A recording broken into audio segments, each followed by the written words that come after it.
Hello, everyone. Welcome to the Temple of Possibilities. I am Minister William, or Reverend Will if you wish, leading today's sermon of November 10th, 2024. And as always, we'll start with a moment of silence for prayer, meditation, or what have you.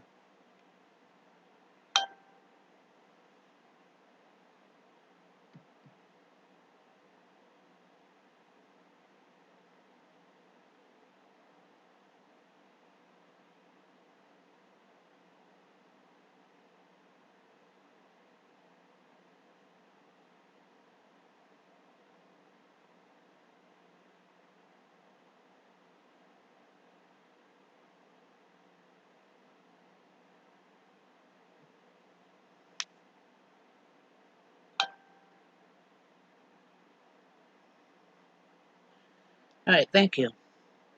This week will be the final deadly sin, making it pride.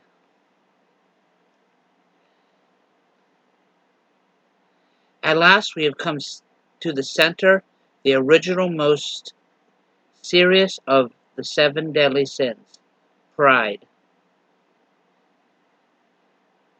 Unchastity, anger, greed, drunkenness, and all that are mere flea bites in comparison.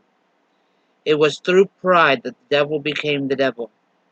Pride leads to every other vice. It is the complete anti-God state of mind.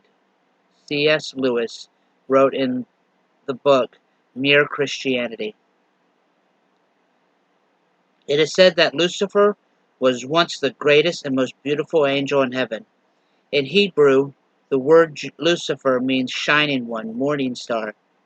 Lucifer's pride and desire to compete with God was what caused his fall from heaven and transformed into Satan. Not all pride is sin. People say people say they are proud of their friends, children, or other family members. Pride in this sense is not necessarily a sin. It depends on what exactly they are proud of.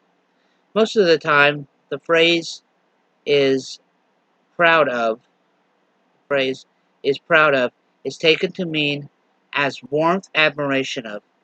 This is a man admiration is far from sin.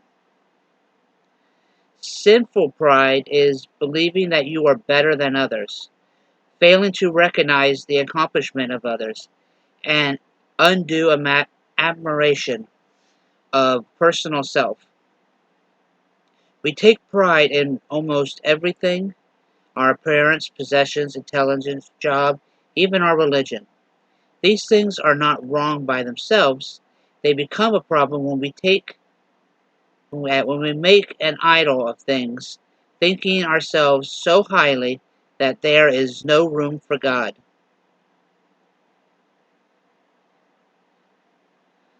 There's a lot of people who need to listen to this sermon.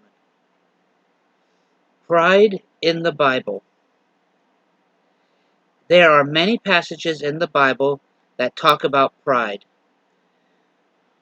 When you look at all of them together, there are common threads that can be highlighted by a few key verses.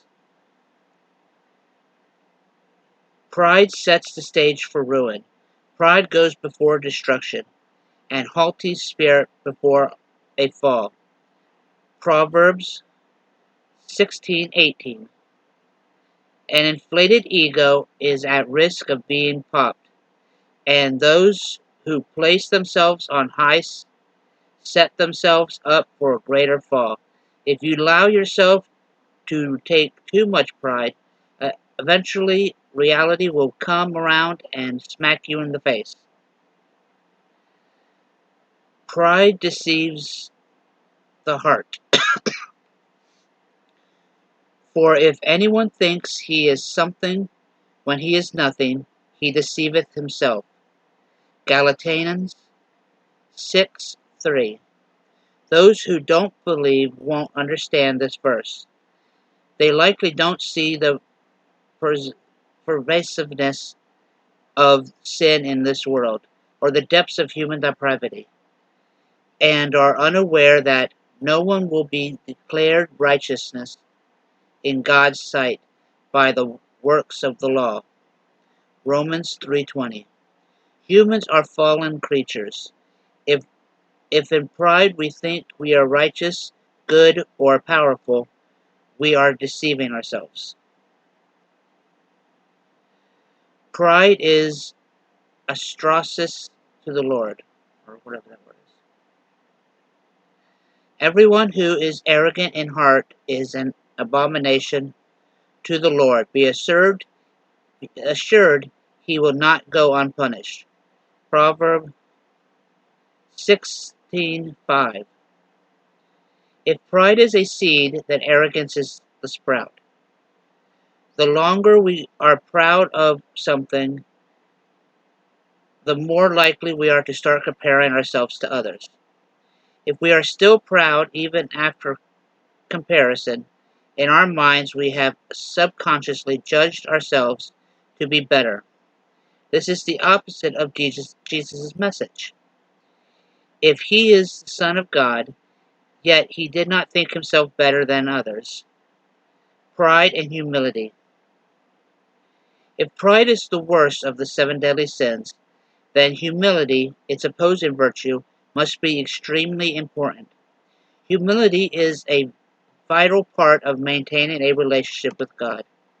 The Bible, especially in Proverbs, constantly tells of this virtue's importance.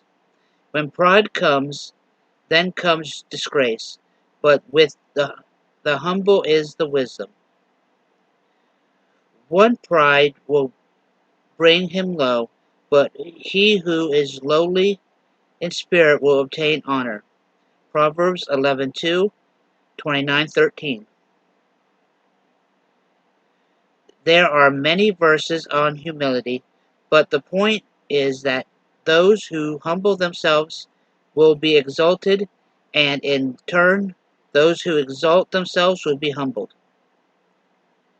People who are too proud or are people who are too proud are less likely to accept advice or instruction. Whoever heeds instruction is on the path to life, but he who rejects reproof leads others astray. Proverbs 10:17. Failure to accept our weaknesses or shortcomings will prevent us from growing.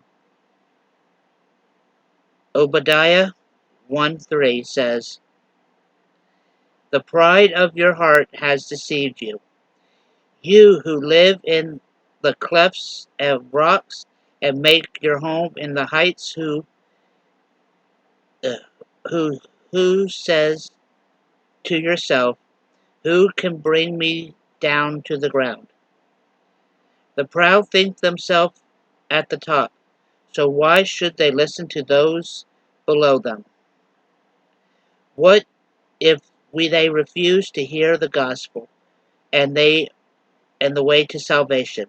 Pride can prevent us from accepting our fallen nature and need for Savior, which is why it's worse than any act of lust, greed, wrath, gluttony, envy, envy or sloth. Unfortunately, there are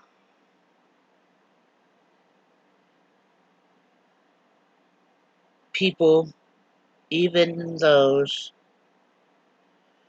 who call themselves Christians, who are very prideful. And they give a bad name to those who truly humble themselves.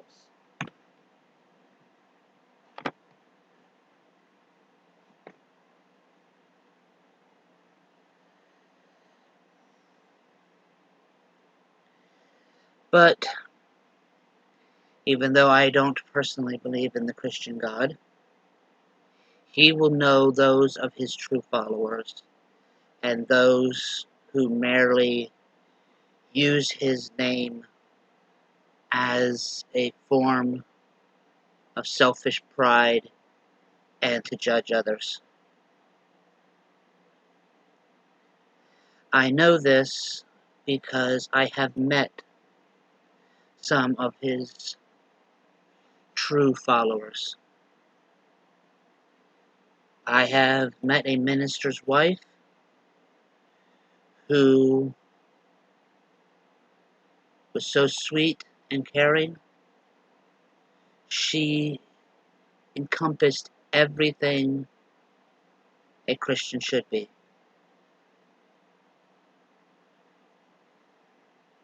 I have a friend, though we disagree and though we argue,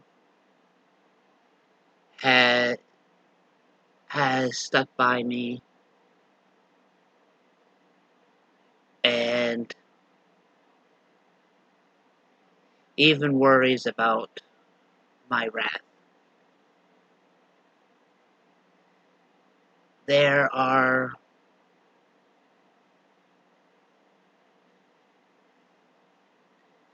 do not let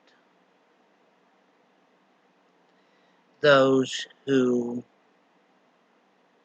blind themselves with pride but say they follow God deceive you. Only follow those who carry love in their heart, because they will bring us all together. And remember, when we all come together, the possibilities are endless.